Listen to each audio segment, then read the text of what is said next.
Hello guys, welcome back to my YouTube channel and स्वागत है आप सभी का फिर से एक बार मेरे स्टडी विद जुगेश चैनल पर। एंड अब सबसे पहले तो आपको होली मुबारक हो सभी को, जितने भी मेरे भाई बहन हैं सबको होली मुबारक। और आज हम एक न्यू टॉपिक पढ़ने वाले हैं जिसमें आर्टिकल 32 के बारे में हम बात करेंगे। क्या है इसमें, क्या है हमारा आर्टिकल 32 अनुच्छेद 32, इसके बारे में आज हम देखेंगे। इससे पहले मैं आपको बता दूं, मैंने जो टेंस हैं वो बहुत दिन मतलब बहुत काफ़ी दिन हो गए मुझे कंप्लीट करे हुए। आप अगर आपको कुछ भी प्रॉब्लम है किसी भी प्रकार के टेंस में तो आप वो जाकर देख लीजिए। ओके फ्रेंड, एंड आज हम देखेंगे आर्टिकल 32। देखिए आर्टिकल 32 क्या है कि ये संविधान की आत्मा कहलाता है, ये संविधान का हृदय कहलाता है। तो ये क्यों कहलाता है संविधान का हृदय और आत्मा? और जो रीढ़ की हड्डी जो कहलाई जाती है, यानी कि बैकबोन जो हमारी कहलाई जाती है, वो क्या होता है हमारा आर्टिकल बैकबोन क्या है हमारा 19। अब देखिए दोनों में ही हम देखेंगे। अब ज्यादातर आज हम जो पूरी इंफॉर्मेशन है वो हम 32 के बारे में पढ़ेंगे। देखिए इसमें 19 में क्या है, 19 में क्या है कि इसमें एक मतलब स्वतंत्र बोलने का अधिकार है। क्या है कि हम जो भी कुछ भी बोल सकते हैं किसी के खिलाफ जो हमें गलत लगता है, लेकिन अकॉर्डिंग टू कॉन्स्टिट्यूशन उसके मतलब ये नहीं कि कहीं भी खड़े हो गए और एकदम जैसे मान लीजिए कि एक हमारे देश के पीएम को गाली दे दी है, ऐसा कुछ नहीं है। इसमें मतलब एक कायदे में रह के आप अगर आपको कुछ गलत लगता है तो आप बोल सकते हो। ओके फ्रेंड, ये हमारे किस्म बताया गया आर्टिकल 19 में। एंड इसके बाद आता है आर्टिकल 32। देखिए आर्टिकल 32 में क्या है, जैसे आप जानते होंगे कि आर्टिकल कितना, आर्टिकल 12 to 35। इन 12 to 35 में क्या है कि इनमें हमारे मौलिक अधिकारों के बारे में बताया गया है कि किस टाइप से हमारे मतलब हमारे जो अधिकार हैं कोई भी नहीं छीन सकता। तो इनमें से तो देखिए आर्टिकल 32 में क्या है कि आर्टिकल 32 के अंतर्गत ही ये सारे जो है ये लागू किए गए हैं। मतलब उनके इसके अकॉर्डिंग यही बनाने वाला है, मतलब इसके अकॉर्डिंग ये जो हमारे आर्टिकल्स हैं वो सारे इसी के अकॉर्डिंग बनाए गए। अगर कोई भी हमारे मौलिक अधिकारों का हनन करता है, यानी कि हमारे मौलिक अधिकारों को कोई भी चोट पहुंचाता है, तो हमारा आर्टिकल 32 ही कहता है कि आप डायरेक्ट जाइए, किसमें जाइए, सुप्रीम कोर्ट में। किसमें जाइए, सुप्रीम कोर्ट में, हमारा एससी में। ओके फ्रेंड, एंड जैसे मान लीजिए तो इसमें क्या है, जैसे हमारे जो आर्टिकल्स हैं मतलब हमारे जो मौलिक अधिकार है उनके खिलाफ कोई मिसयूज कर रहा है, मतलब हमारे लिए फोर्स कर रहा है, जिससे हमारे क्या हो रहा है, जो हमारे मौलिक अधिकार हैं, हमारे मौलिक अधिकार क्या क्या होते हैं, हमारे राइट टू इन्फॉर्मेशन, मतलब राइट टू फ्रीडम है ना, right to culture and education, ये सब क्या है हमारे मौलिक अधिकार हैं। Right to freedom, right to education, ये सब क्या हमारे मौलिक मौलिक अधिकार है जिनके लिए हमारे कोई भी नहीं छीन सकता, यहाँ की राष्ट्रपति भी नहीं। तो अब इसमें क्या है कि आर्टिकल 32 में इसमें कहा गया कि अगर कोई भी कुछ भी आपको कर रहा है तो आप डायरेक्ट एससी में जाइए, मतलब सुप्रीम कोर्ट में जाइए। देखिए इसमें क्या है कि आप डायरेक्ट उसमें कहेंगे किसके, आर्टिकल 32। और इसमें क्या है कि इसमें रीट है, क्या है रीट, एक रीट होती है। रीट हमारी कितनी होती है, पांच रीट होती हैं। इन 5 रीट में क्या क्या बताया गया है, देखिए जैसे इसकी जो पहली रीट है, मतलब इसमें अकॉर्डिंग बात से तो नहीं है, लेकिन मैं जो पता है मुझे, जैसे मैं बता रहा हूँ आपको, जैसे इसकी पहली रीट है हैबियस कार्पस,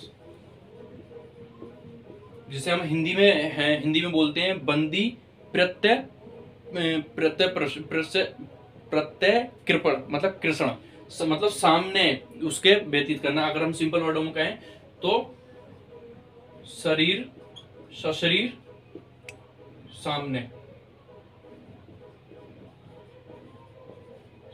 लाना, ये सामने प्रकट करना। अब देखिए इसका अर्थ क्या होता है कि इसका अर्थ है जैसे जैसे हमारे लिए किसी पुलिस स्टेशन में मान लीजिए किसी कोई दरोगा है, उसने हमारे लिए अरेस्ट कर दिया है ना, तो अगर उसने अरेस्ट कर लिया तो वो अपने पास क्या है, सिर्फ 24 आवर ही रख सकता है, इतने घंटे वो अपने पास रख सकता है आपको अरेस्ट करने के बाद। और इसमें क्या होता है, वारंट की भी जरूरत होती है। लेकिन अगर जैसे मान लीजिए जैसे अभी किसी ने मर्डर करा तो उसको तो वो एकदम उसमें वारंट की जरूरत नहीं पड़ेगी। लेकिन कोई छोटा मोटा है, जैसे बिल्कुल बहुत ही छोटा है, तो उसमें भी कोई वारंट की जरूरत नहीं पड़ेगी। एंड कभी कभी आपको बिना वारंट के ही ले जाते हैं शक के आधार पर, तो वो इसमें से तो उसमें आपको नहीं, मतलब जो शक के आधार पर ले जाते हैं उसमें आपको 24 घंटे में नहीं करना होता। लेकिन जो जैसा आपको मर्डर करा आपने, तो आपको पुलिस ले गई, तो वो थाने में कितने घंटे रख सकती है, सिर्फ 24 घंटे रख सकती है। एंड इसके बाद क्या होगा, उसे जज के सामने उसे प्रस्तुत करना होगा पुलिस के लिए, फिर उसकी जिम्मेदारी खत्म हो जाती है, तो उसे ये उसके सामने करना होगा, प्रकट करना होगा। एंड दूसरा आता है मैंडोबस, क्या आता है, मैंडमस, इसमें क्या बोलते हैं, परमादेश, परमादेश। ओके फ्रेंड, परमादेश ही आप समझ में आ गए होंगे, मतलब परम प्लस आदेश, यानी कि बहुत बड़ा कोई आदेश। इसमें क्या होता है, जैसे मान लीजिए कि आप मतलब हमारा कोई भी एक गवर्नमेंट ऑफिसर है, गवर्नमेंट ऑफिसर क्या कर रहा है कि वो हमारे एक काम नहीं कर रहा है, जैसे कोई भी है, जैसे मान लीजिए टीचर है, वो टीचर आता है स्कूल में तो और वो पढ़ाई नहीं करते, मतलब आते हैं और पढ़ाई नहीं कराते हैं, बस ऐसी अपनी सरकारी जॉब पे हैं। लेकिन ये सिर्फ किसके लिए, मैं गवर्नमेंट जॉब वाले को बता रहा हूँ, जो गवर्नमेंट जॉब करते हैं वो अगर अपना मतलब काम सही से नहीं कर रहे हैं तो आप उनके खिलाफ क्या करते हैं, एकदम एक्शन ले सकते हैं। और आप सुप्रीम कोर्ट में जाकर अगर वो आपके मौलिक अधिकारों को कुछ भी हनन पहुंचा रहे, तो आप सुप्रीम कोर्ट में डायरेक्ट इसके खिलाफ आप अर्जी डाल सकते हैं और ये शिकायत कर सकते हैं, और उसकी यहाँ तक की नौकरी भी जा सकती है अगर उससे कुछ भी प्रॉब्लम हो रही है, अगर आपके मौलिक अधिकारों को ये प्रॉब्लम हो रही है। ओके फ्रेंड, इसका इसमें ये, लेकिन ये जो है ये दो लोगों पर लागू नहीं होता है। वो कौन कौन से पे होता है, ये नहीं होता प्रेसिडेंट पे, क्या नाम है, प्रेसिडेंट और गवर्नर, इन दो लोगों पे ये लागू नहीं होता है। क्यों? क्योंकि जैसे मान लीजिए कि कोई प्रेसिडेंट है, प्रेसिडेंट कुछ काम नहीं कर मतलब नहीं कर रहा है, प्रेसिडेंट का वैसे ज्यादा कुछ होता नहीं है, लेकिन लिखित में इसके पास बहुत सारी पावर होती है, तो आप उनसे तो जाके कह नहीं सकते कि आप ऐसा नहीं कर सकते, तो उनके लिए ये, इन दो लोगों के लिए ये कानून नहीं माना जाता। ओके फ्रेंड, एंड इसके बाद है वो है क्यो वारंटो। क्या है? क्यो वारंटो। देखिए जो मुझे पता है, जैसे ये 5 होते हैं और जो मुझे पता है मैं आपको वो बता रहा हूँ। देखिए ये क्या है, इसमें क्या है कि इसका जो है वो हिंदी होती है इसकी अधिकार प्रच्छ, अधिकार प्रच्छ। इसमें क्या होता है, ये सब लैटिन वर्ड है, मतलब ये इसलिए इनकी जो इंग्लिश है वो अलग है, मतलब तरीके से थोड़ा कठिन टाइप से। तो इसमें क्या बताया गया है, इसमें ये बताया गया है कि जैसे मान लीजिए जैसे हम एक रोड पे जा रहे हैं, और रोड पे जा रहा होता है, आपने देखा होगा कि जो जैसे किसी कांस्टेबल ने हमारे लिए रोका और वो चालान काटने लगा, तो वो चालान नहीं काट सकता हमारा। तो जो हमारा चालान काटता है वो कौन काटता है, या तो एएसआई काटता है, असिस्टेंट कमिश्नर, है ना, और या फिर हमारा एएसआई काटता है। मतलब अगर ये दो हैं तो ये काटेंगे, कांस्टेबल हमारा नहीं काट सकता। आप इसके खिलाफ क्या कर सकते हैं, एक्शन ले सकते हैं। जैसे मान लीजिए आप किसी ट्रेन में जा रहे हो और टीटी की जगह कोई और आपका चालान काट रहा, मतलब वो चेक करने को कहते, तो ऐसा कुछ भी नहीं है। आप इसमें ऑब्जेक्शन उठा सकते हैं और आप कह सकते हैं कि ये मेरा मौलिक अधिकार है और मैं ये क्वा वारंटो से मैं ये चेकिंग है, मुझे ये अधिकार है कि मैं जो जिस गवर्नमेंट के लिए है, मतलब जिस चीज के लिए जो है वही सिर्फ वो काम करेगा। ऐसा नहीं है अभी कांस्टेबल चालान नहीं काट सकता, तो कौन काट सकता है, एएसआई। तो आप इसके खिलाफ ऑब्जेक्शन उठा सकते हैं। जैसे मान लीजिए आप रास्ते में जा रहे हैं और उन्होंने रोक लिया, तो वो तो बैठे हैं, पता चले वो आराम से बैठे हैं और कांस्टेबल चालान काट, हाँ ये रोक सकता है सिर्फ, लेकिन चालान नहीं काट सकता। तो आप इसके खिलाफ ऑब्जेक्शन उठा सकते हैं कि आप क्यों बैठे, आप काटिए हमारा चालान। तो ये आप इसके खिलाफ ऑब्जेक्शन उठा सकते हैं। ओके फ्रेंड, एंड एक आता है ट्रिगर। क्या आता है, ट्रिगर, जिसे क्या बोलते हैं, प्रत्यक्षण,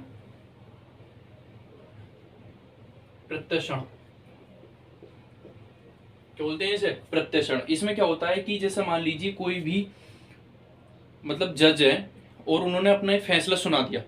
ओके फ्रेंड, उन्होंने अपना फैसला सुना दिया और इसके बाद क्या है कि मतलब सॉरी ये प्रत्यक्षण, हाँ ये प्रतिनिषेध है,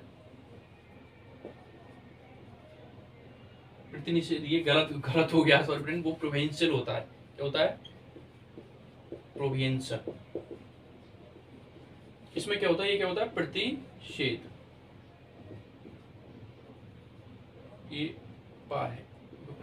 तो इसमें क्या होता है, जैसे मान लीजिए जैसे कोई कोर्ट है, जैसे हमारा क्या है, एक एससी है, सुप्रीम कोर्ट है, उसके नीचे क्या आता है, हमारा हाई कोर्ट आता है, एंड उसके नीचे क्या आता है, हमारा डिस्ट्रिक्ट कोर्ट आता है। तो जैसे डिस्ट्रिक्ट कोर्ट, हाई कोर्ट क्या है, हमारा कुछ भी कानून सही नहीं है, अपने एक अधिक मतलब उल्लंघन कर रहा है किसी कानून का, तो उसके लिए ऑर्डर कौन देगा, हमारा एससी का, आप इसे संभालिए और अपने इसे सुधारिए। और अगर कोई डिस्ट्रिक्ट कोर्ट कुछ भी गड़बड़ कर रहा है, तो इसमें क्या होगा कि जो हमारा हाई कोर्ट होगा वो उसके लिए ऑर्डर देगा और आपको उससे कहेगा कि आप इसे हटाइए। ओके फ्रेंड, तो ये ऐसा करेगा। और एक और होता है जिसका नाम होता है ट्रिगर। ओके फ्रेंड, इसका एक ये दूसरा इसका एक सिनोनियम है, ये जो इसका रियल मतलब लिखा जाता है वो अलग है, जिसमें क्या है, प्रत्यक्षण। क्या है, प्रत्यक्षण। ओके फ्रेंड, ये इसका प्रदर्शन, इसमें क्या होता है कि जैसे मान लीजिए मतलब आपने एक किसी केस है जिसमें आपने मर्डर कर दिया है, और अगर मतलब आप बेगुनाही में गए हैं उसमें, लेकिन जो जैसे मान लीजिए आप हाई कोर्ट में गए और हाई कोर्ट में क्या हो गया, आपके खिलाफ मुकदमा हो गया और आपको सजा भी बोल दी, लेकिन आपको क्या लगता है कि मैं एक बेगुनाह हूं, तो आप अपनी अर्जी क्या करते हैं, सुप्रीम कोर्ट में डाल सकते हैं, और इसके फिर अगर आप बेगुनाह हैं तो, लेकिन विद सबूत के साथ में। ओके फ्रेंड, तो इसमें ये सब बताया गया, इसीलिए ये हमारा संविधान का ये आत्मा कहा गया है, और इसमें हम हर तरीके से बच सकते हैं, और अगर हमारे कोई भी मौलिक अधिकारों को हनन करता है तो इसी के अकॉर्डिंग, पहली बात फर्स्ट टॉपिक क्या है कि इसी के अकॉर्डिंग ही जो हमारे जितने भी मौलिक अधिकार हैं वो सब बनाए गए हैं, और इसी का अधिकारी इसी के अकॉर्डिंग ही वो सब रखे गए हैं। ओके फ्रेंड, एंड अगर आपको कोई भी प्रॉब्लम है जैसे किसी से भी, तो अगर आपको कोई भी मौलिक अधिकार कोई हनन कर रहा है तो आप डायरेक्ट जाके किसमें, सुप्रीम कोर्ट में आप इसकी अर्जी दे सकते हैं, और आपके तुरंत आपके एक्शन लिया जाएगा। ओके फ्रेंड, एंड उसके बाद क्या, लेकिन कभी कभी क्या प्रॉब्लम होती है, जैसे मान लीजिए कोई भी, जैसे हमारा जो सुप्रीम कोर्ट है वो कहाँ है, दिल्ली में है, और ये कोई भी तेलंगाना या तमिलनाडु का है, कहाँ है, तेलंगाना या तमिलनाडु, तो ये तो क्या हो गया, बहुत दूर हो गया है ना, तो ये यहाँ पर नहीं जा सकते, मतलब कोई भी अगर मिडिल क्लास फैमिली से गरीब है बेचारा, तो वो कैसे इतनी दूर जाएगा, तो इसके लिए क्या है, तो इसके लिए भी एक ऑप्शन है, इसके लिए क्या है कि आप सुप्रीम कोर्ट नहीं जाकर आर्टिकल 226 के अकॉर्डिंग आप HCB जा सकते हो, यानी कि हाई कोर्ट भी आप जा सकते हो, और यही जो सेम मतलब जो एक्शन लेगा सुप्रीम कोर्ट लेगा, वही action same to same HCB लेगा, यानी कि हाई कोर्ट भी जो भी आपके मौलिक अधिकार को हनन कर रहा है, HCB वही का एक्शन लेगा। ओके फ्रेंड, तो आई होप ये आपको समझ में आ गए होंगे, एंड जो अगर आप एक बार फिर से वो करिए कि रीढ़ की सॉरी हमारा संविधान की आत्मा और संविधान का हृदय कौन सा आर्टिकल कहलाता है, तो वो हमारा क्या कहलाता है, आर्टिकल 32, और जो हमारा रीढ़ की हड्डी है वो कौन क्या कहलाता है, आर्टिकल 19, क्योंकि इसके अकॉर्डिंग हमारे लिए राइट टू स्पीच का अधिकार है। ओके फ्रेंड, तो आई होप ये आपको समझ में आ गए होंगे, एंड आपको इसमें कुछ भी कंफ्यूजन है तो आप मुझे कमेंट बॉक्स में बताना, मैं उनके लिए दोबारा से मतलब आपको फुल एक्सप्लेन करने की कोशिश करूंगा। ओके फ्रेंड, आई होप अगर आपको वीडियो पसंद आए हो तो लाइक करें, सब्सक्राइब करें, धन्यवाद।